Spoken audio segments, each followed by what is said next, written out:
But Richard has managed to make a comment. And I'm not sure how he's done that. Is that because he's my friend? No, Darren's managed to say hello as well. Excellent. So we're actually figuring out how this system works. How astonishing. So Richard, I asked some friends who are at a virtual conference called KitCon. You might remember me going there and Jeffrey running it. So a couple folks have joined from there. Purpose of this live stream is to invite folks to ask me questions. So this is like a professor's office hours. I'm happy to answer questions about Agile Conversations, which has just come out, available in all good bookstores, if you can find one that's open. So I'm, hurrah, people can hear me and see me. That's fantastic news. So I was hoping that people would ask me some questions. Now, once I can get myself on YouTube and LinkedIn, I think I can even have people say questions or invite them on as guests and things. I don't think I can do that on this. So I think this may be more one way. But what I'd love to do is offer free consulting, offer you as much help as I can give. Maybe you've been reading the book and you have questions. Maybe you have questions about how to help your Agile team. Maybe you just want to know why I'm doing this. That would be great. So somebody fire me a question and I'll see if I can be helpful. But you guys have already been super helpful in helping me test out getting this to work. So at least the basics work. I can get live and people can ask me questions. So proving that is already a win. How can I be helpful to you guys? Fire a question. Richard, Darren, and Yanola have, I hope I'm saying your name right, have at least said hi. Any of you got questions, things I could discuss, things you'd find helpful? And I'm going to check while we're doing that in the Slack for the conference to let people know what the correct link is. And we think it works even if you're not my Facebook friend. I'll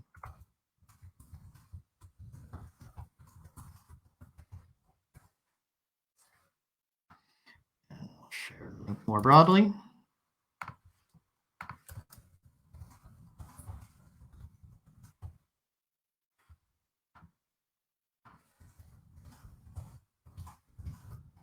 Better link for the office hours is this video one here. So we learned better how to do that. Cool. Is the physical book out yet? Great question. So the answer depends on your country, I'm sad to say. So you can get a copy of Agile Conversations from Amazon.com, and they will send you Kindle, an audiobook, which is really nicely read. So I didn't get any credit for that, but the publisher did that nicely, and Kindle. And you can get audio and Kindle in the UK. The physical one you can't get from Amazon, which is very frustrating. So they'll sell it to you from somebody else. It winds up getting shipped from the US. You have to wait around. Another thing to do, of course, is let me know. And I have a box of 40 of them in the other room. So happy to sign one and send them to you, particularly somebody like Richard, who I know. So very happy to do that. Get in touch. You can find me on DouglasSquirrel.com. All the email and everything is there, or here on Facebook. And happy to get you a copy that way. So you can get an ebook or an audiobook very easily. Amazon will sort you out. Book Depository and other sources will send you somewhat more slowly a physical copy, or you can use the Squirrel source. So happy to do that. Hope that helps, Richard. Darren asks, from an engineer's perspective, what does a CTO do?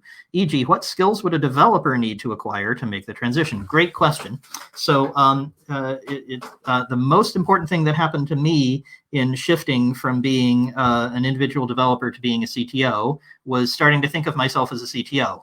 And the story is a little bit funny, I'll tell you. I was working at a company called Tim, where I met Richard and my co-author Jeffrey and other folks. And at that time, the company had no technical people. I was really the only one who could write code. And the company spun out from its parent in a long and complex process.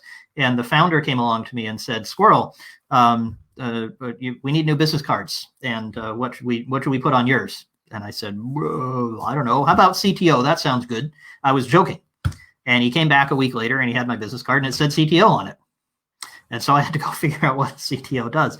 But one of the major things that that I had, the mindset that I had to change, the mental set, was I'm in charge of technical matters at this company. So when something went wrong technically, or there was a question that a customer needed, or there was something that needed to happen technically previously, I would have said, well, I hope somebody figures that out. And the mindset shift I had to make was, I need to figure that out. I need to go do that, even if I don't know how. So that was the major change. And in fact, by doing that, I've managed, by making a ton of mistakes, to get to the right state. Now, there are a lot of things I could have had that would have made it a lot simpler. I could have, for example, planned to be a CTO instead of becoming one by chance, as I was just describing. So what I'd recommend there is that you do as much interaction with the rest of the business, so non-technical things, that you need to do, and explaining. Hi, Andy, by the way, glad you joined. Explaining technical matters to non-technical people is and understanding their non-technical take on what they might need from technology and just generally what's happening in the rest of the business. That's the biggest difference that sets aside a CTO from a very able, technically minded principal engineer, or even possibly a VP of engineering, somebody like that. Somebody who is focused internally on technical excellence and even managing the team well, but who is focused on, within our technical group, here's what we're doing. And everything comes into me from the outside. And Andy is saying something I definitely agree with. You do lots more sales when you become a CTO, and that's both internal sales, where you go to somebody and say, gee, I wonder what we could be doing for you. What could we do better? How could I improve my relationship with you? That's vital, and something I coach CTOs on all the time is how to do that, what to do about it. And Agile Conversations is all about that kind of interaction and how to improve at it. And the other thing that's really, really useful is to read pretty much any book, and then also to interact a lot with people on the topic of finance, business metrics, kind of get yourself a really simple 10% of an MBA is the kind of thing you want to be looking for. So you want to understand what a profit and loss statement says, or what it might mean. You should be able to understand, if you're in a startup, what runway means and how much runway you have.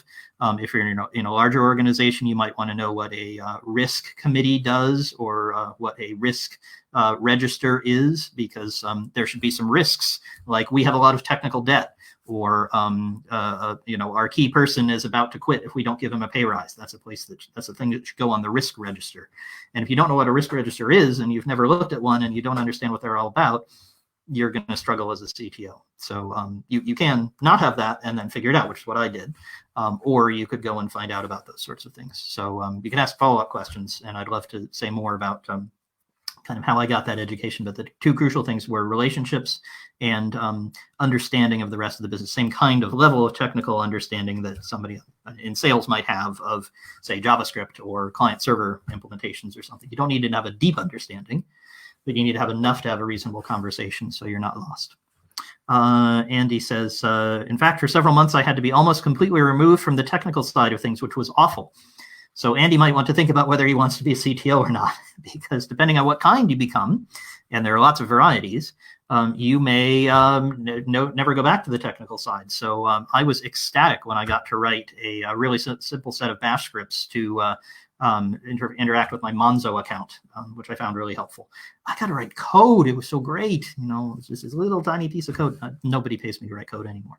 So there is a moment where you have to make a choice between, I'm going to continue being a technically minded person. I'm going to read every technical journal. I'm going to become the person who knows. I was just hearing this morning at the conference about the dark language, which I'm now going to have to learn a little bit about. But you will, if you become a true pure CTO at a relatively large organization, you're not going to be writing code anymore. And that's a tough choice. And a perfectly valid choice is not to make it, is to say, look, that's not what I want to do. And then you're on the path to something like chief architect, principal engineer, those sorts of things, which are great things to be. There's also flavors of CTOs I've seen who are purely technical, who don't have any managerial responsibility, don't do that outside focused activity, either outside the company or outside the tech organization. Those are great kinds of CTOs to be too. But the kind that I have in mind and that I was describing, what would a developer need to do to transition? That was Darren's original question. If you're going to transition, you might need to make the choice not to write code anymore. Horrors. Very, very painful choice to make. All right, Andy P is blasting in questions. Please feel free, others, to join in. and fire in your own questions. We've got, remember that mitigation is only one element of risk management, how to reduce the impact. Very good point. So I could say more about risk management. I could go on about this for a long time. I won't unless there are more questions. But yeah, Andy's absolutely right. So something that is also very good to do is to figure out how not to have the risk in the first place. So risk elimination, that would be good. Risk mitigation. So if it's going to happen, how do we make it have less impact? What else can you do with a risk? Well, you can adopt it and say we're not going to worry about it. You can say this is not an area of concern for us. We're going to accept the impact. We won't try to mitigate it. So you can try to prevent it, you can try to mitigate it, or you can ignore it. So those are all perfectly valid choices to make on risks. But the key thing that CTOs often don't do is they just kind of grumble over in the corner and they say, well, we really ought to do something about this technical debt. Oh man, I can't believe we're dependent on this vendor and they really suck and boy, it's really going to kill us. And they don't do anything. Whereas the organization has created some mechanism like a risk register in which you can register these things, in which you can do something about them. But you need to figure out how to pull those levers. I have more stories about that. I could do a lot more. Darren says, very helpful. Excellent. I'm pleased to be helpful. This is fun. I hope this is good for you guys. We have 8 people watching, so apparently there's you guys haven't left, so I hope it's helpful. And it's good to hear that. So we have Andy Parker. Hi, Andy. Nice to see you. We have Andy P. and Andy Parker. Andy Parker is a former colleague of mine. Glad to see you. He says, what is the request or question you wished more of your clients made of you, but which most don't? Oh man, tough questions. That is a great one. Well, I wish, now of course my environment now is smaller startups. I'm starting to work with much larger organizations, and I think that answer would be different if I stuck only to those folks. But the majority of my interactions are with, say, the founder of the company. So in a larger organization, that might be an executive in charge of a division, something like that. But what those folks who are typically my buyers, those are the ones who come to me and say, this is the business outcome we'd like to get. Back to business outcomes, back to Darren's question, what do you need to know? Understand business outcomes. And say, this is, we need to make a profit on this. We need to spin out this part of the company. We need to increase the traffic to this system so that we can market. There's some kind of business understanding of the target. So they'll often be telling me about that. But the thing that they rarely tell me is something that my very first client told me. This is Paul Joyce of Gecko Board. He's in the book, so he's a wonderful guy who was a great help to me.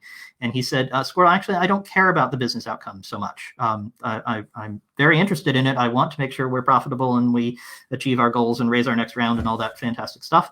But actually, what I'd really like is to be glad to come to work again. I'd like my engineers to be happy. I would like to have this team work. There's something wrong in it, and I don't know what it is, and I'd like to find out.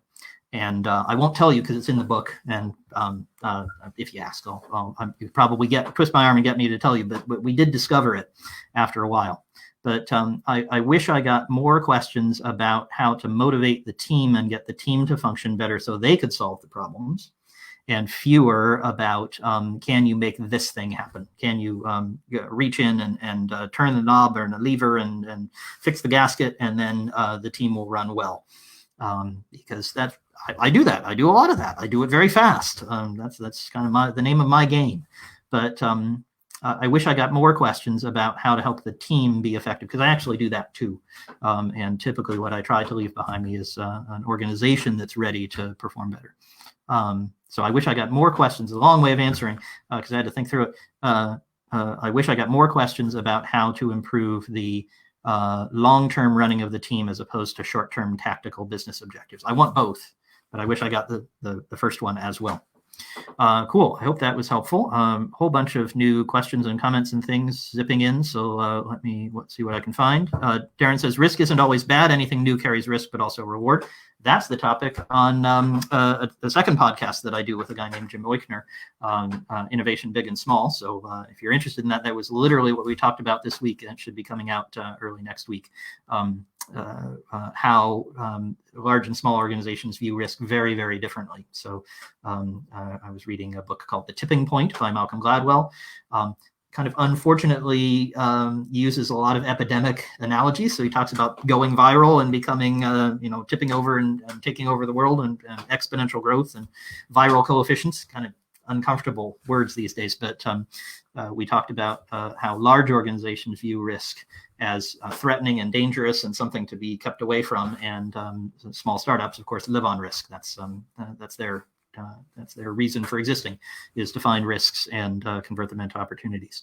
So the really good big organizations manage to find risks and manage them. And that's where they have things like risk registers. So could talk a lot more about that. Richard says, do you plan to have specific themes for your future live discussions or just Q&A? Well, hey, I was just going to try this out. I thought it might not work. I wasn't sure that I'd be anybody listening. So the fact that there are 9 people listening, I think we won already. This is way overachieved my goals. But Andy P is Andy Palmer. It's Andy Palmer all the way from, I think you're still in Australia. Anyway, it's great to see you. So now I have Andy Parker and Andy Palmer. I'll try to keep track of you. Anyway, themes. So one thing I had thought of doing was having guests on, and not guests who are necessarily the famous people or anything, but somebody who would like to talk through an issue. And if you know me, if you talk to me, I would probably tell you to get a piece of paper and fold it in half. And then on the left-hand side, write you were thinking, and the right-hand side, what people were saying and so on. And then we could talk through that. There would be a conversational analysis. That's something I really like doing. I don't know yet if there's anybody brave enough to come on and bring a conversational analysis and talk us through it. I bet Jeffrey, my co-author, probably would, but maybe one of you would. So if that's interesting, please let me know here or elsewhere. I'd love to have a guest on who was talking, so we could hear me and them, and we would have the case ready for us to discuss. We could anonymize and make sure that privacy was protected, but talk about how to improve that conversation. That's something I have thought that would be a really good example to talk through, to answer questions, to illustrate to people how to apply the ideas in the book. But the idea of having themes has also occurred to me, but I didn't get anywhere with it. I was mostly just wanting to see, does this work? And the amazing fact is, it appears to work. So awesome. Let's see how that goes. So good question. I like it. Under construction. Oh, Tony asks, oh man, you guys ask tough questions. This is great. I'm glad. This is good content, but I might have to quit early. I might get tired. I might need some lunch. So Tony asks, how autocratic should I be with my engineers? E.g., I'll just convert it to the appropriate biblical language. Thou shalt write tests. How autocratic should I be?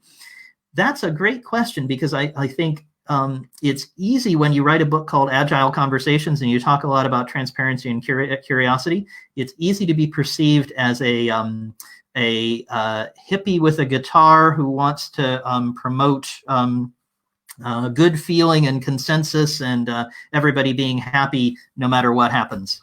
And that's not my view. And Jeffrey is it's even tougher for Jeffrey because he has long hair, so he kind of looks like a hippie. I'm not sure if he has a guitar, but I think both of us would agree. I might agree more strongly that autocracy has autocratic approaches have a place. They have a place most effectively. They're most effective when there's been some form of adding your own egg. I was just have this in my mind because we were writing a Q&A for InfoQ, where an article will appear in July for us promoting the book. And I was writing about this notion of adding your own egg, which is a story we retell in the book. When cake mix came out in the 1950s, it was a new, amazing, fantastic thing. You'd pour this powder into a bowl, and then you'd pour in some water, and you'd mix it up, and you'd put it in the oven, and you got a cake. And nobody bought it. And the people who made it said, why is nobody buying this? This makes no sense. And so then they investigated and researched, and they did a whole bunch of stuff. And what they eventually figured out was that housewives, sorry for the sexism, it was housewives then, but that's how they talked about it. But the users, bakers, felt like they weren't baking. They felt like there wasn't any involvement. It's like, I put water in and it didn't do anything. Why don't I just go to the shop and buy a cake?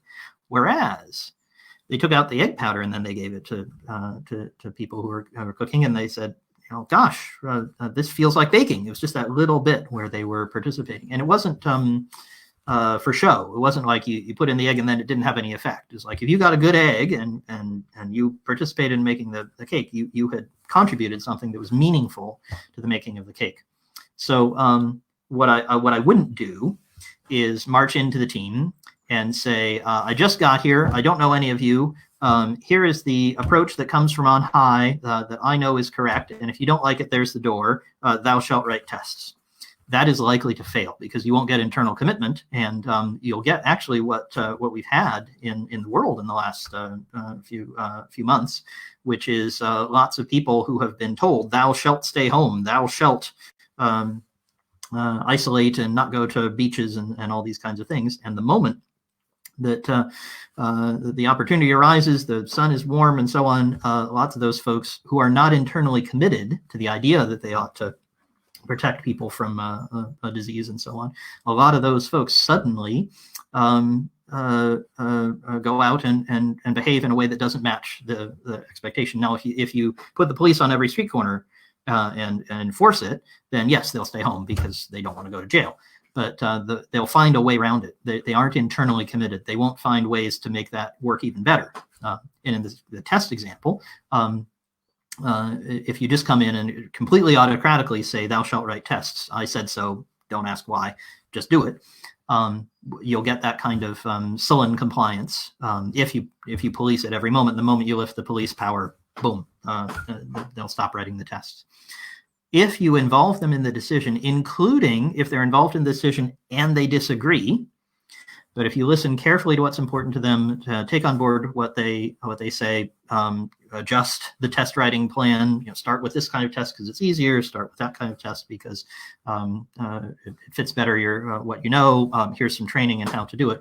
If you involve them in the decision and then autocratically say, I've listened to all of you. Some of you disagree with tests. You don't think it's a good idea. I've listened carefully. I've adjusted things. And now it's time for you to write tests. That is much more likely to succeed.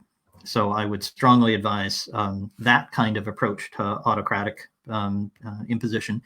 The danger is if you simply say, I'm going to listen to everything that they say. I'm going to go along with it. I'm going to have a completely democratic organization. You don't get new ideas that shift their thinking, and you don't get where you need to go.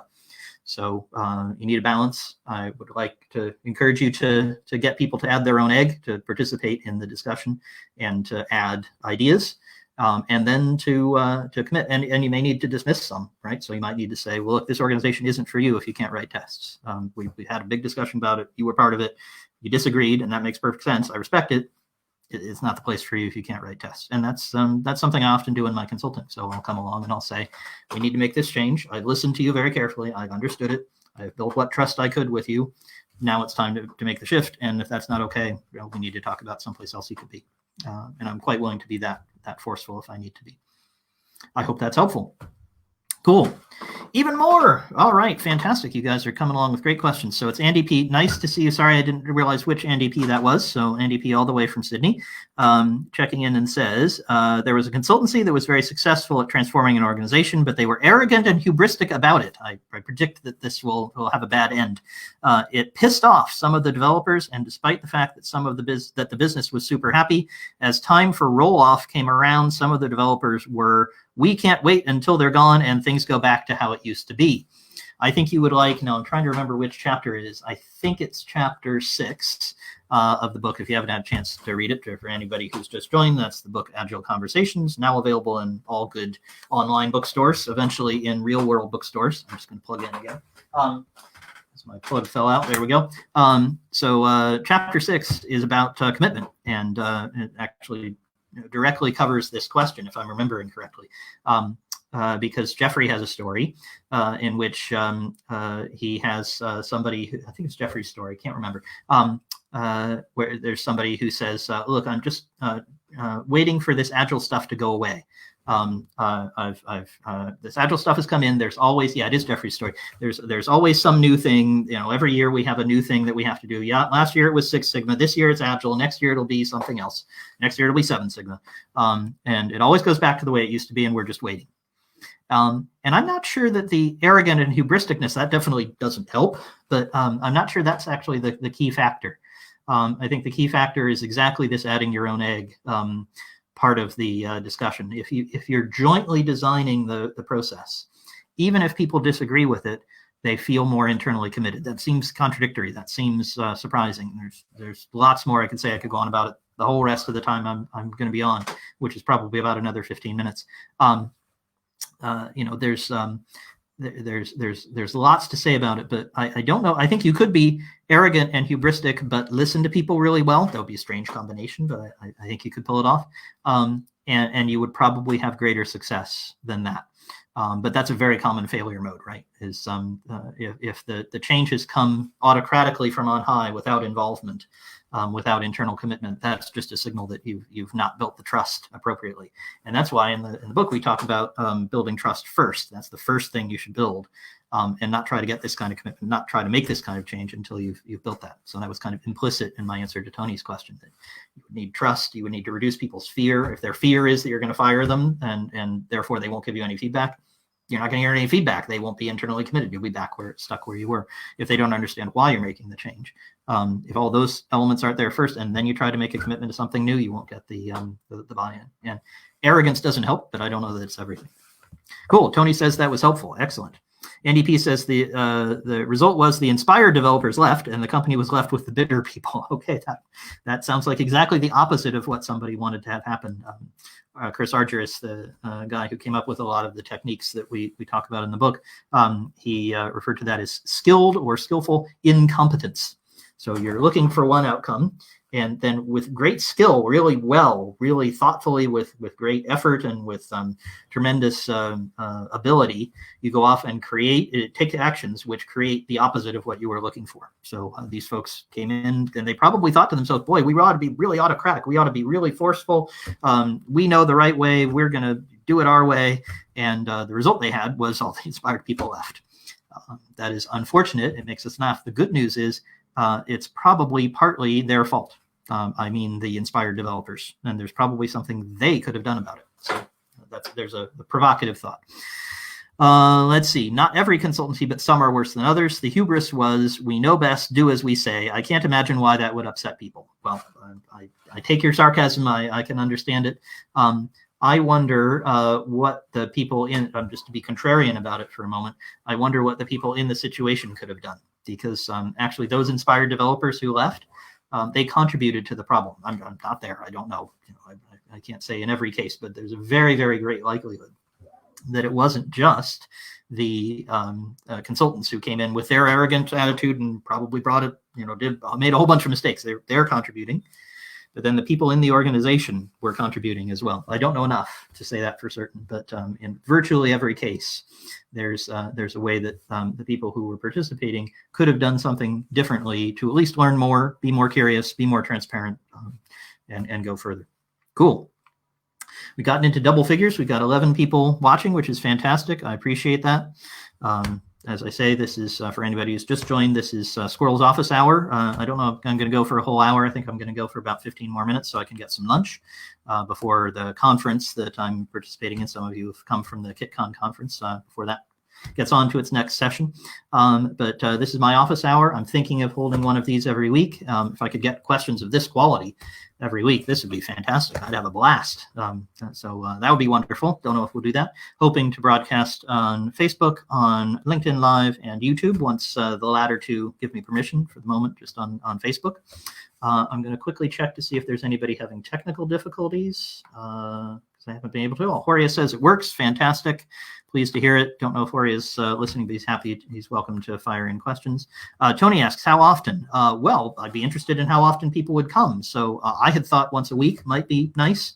I'd probably do it a little bit later in the day to try to catch folks in the US, but I know Tony's down under, so we've got some Australians here. Maybe I should be doing some in the morning and some later. So that's what I was thinking, that once a week might make sense, but literally I was just giving it a try to see what happened, and I'm surprised and pleased by what kind of response I've got. So that's super. I appreciate you guys dropping in. We have another question from Andy Parker this time, getting my Andy straight. What impact does cliques or other forms of boundaries within groups have on how an organization operates? When would you try to reform the cliques? When would you try to want to keep them as they are? Well, I happen to know that Andy is an armchair anthropologist. Maybe you're a full anthropologist now. I don't know. But man, I bet you would have a lot more to say about this than I would. And I'd be very interested in your thoughts on it. Maybe you should come on as a guest sometime. That'd be fun. But cliques within groups, that tends to be something I ignore probably more than I should. So I do see that. I'm thinking of a particular client where there were a couple of folks who had kind of an insular view. They had all decided the company had been acquired by a larger organization, and this small group were kind of reinforcing their negative view of the acquirer. And as usual in these situations, everybody was contributing. The acquirer had assigned somebody who was kind of nuts to be their liaison, and there were some basis for the belief that the acquirer was not handling things well. But this small group, which formed around one person, really adopted her point of view, and her point of view was all acquirers are bad, any acquisition goes badly. I was in one where we were acquired by Oracle, and it was bad, and they're doing the same, and everything is bad. And that really that was negative. That was hard to get round. And I'm not sure I did that as well as I could have, because her view was so negative, and I didn't take it on. I think in retrospect, and I have reflected on this one, it would have been better to have had more direct interaction with her and build up more trust with her and understand better, been more curious about what she was seeing. Because of course, she may have been right. There could have been some really valuable information that in the pace that I was going and the level I was operating at, I didn't get. But it could have been useful on reflection. I think it probably would have been better for me to go to her, understand that better, and the whole clique that had formed around her, and to understand better their thinking. Could have given me new information, could have given them a chance to adjust their behavior. What I actually did in this situation was to get the person who wasn't so helpful in the organization to move on and be somewhere else, and that alleviated a lot of the difficulty. They brought somebody else in who was much more effective.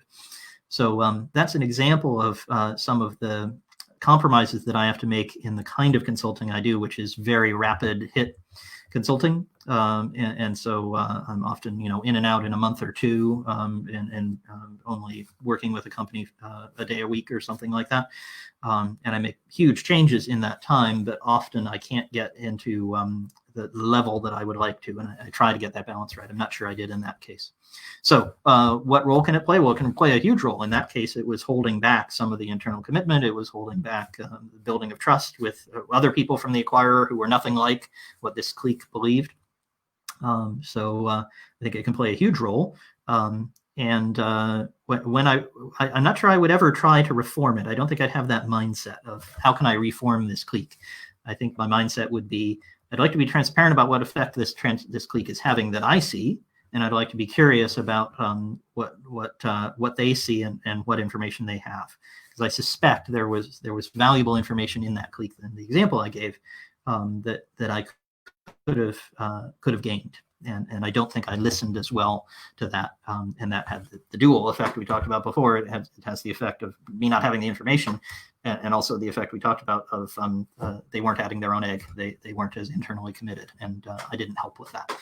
I still was pleased with the outcome for the client. I got to the right business outcome. I think there could have been more.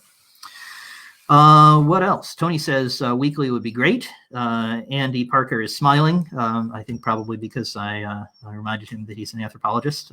And so, Andy, next time we're chatting, make sure you tell me about your view on cliques, as I imagine I would learn a lot from you. Cool. Well, any other questions? Any other thoughts? Really appreciate you guys listening to me. I hope some of you have been eating lunch. This was the lunch break at the KitCon conference. So I hope you took the opportunity to eat lunch. I was not offended. I'm not disturbed that you didn't offer me any. Any other questions? I'll give maybe 30 seconds or so for any final shouts my way. And then if Tony's interested in having one next week, then I'll see what I can do to arrange that and announce it. I should say the place I'd be likely to announce it is Twitter. and LinkedIn. Those are the two places where those are the social media platforms I tend to use. I probably should do it on Facebook, since it seems like people actually came on Facebook. That would probably be better to announce. So I'm not sure when I would organize it. I would try to have it on a regular basis, but maybe not always, probably the same day, but not the same time, so that I could catch my Australian friends sometimes and European and US friends other times. So that's my intention. I don't want to promise, but if you watch those sources, that's where you're likely to see more. Andy P says, almost bedtime here. Yes, I can imagine. Andy P says, buy Squirrel's book. It's awesome. Okay, fine. If anybody was a recent joiner, I can say, here's the book. You can read it. You could even try to get me to send you a signed copy if you got in touch. That would be fantastic. I'm just going to check to see if there's anybody stuck over in the Slack from the conference. Nope, everybody seems to be okay. I'm not seeing any more questions, so I think I'm going to wrap it up there. Excellent. Thanks, everybody. This has been a fun office hour, and I hope to continue. I'm not promising, but I'd love to see you again. Watch Twitter, LinkedIn, Facebook to see more. Fantastic. Thanks, everybody.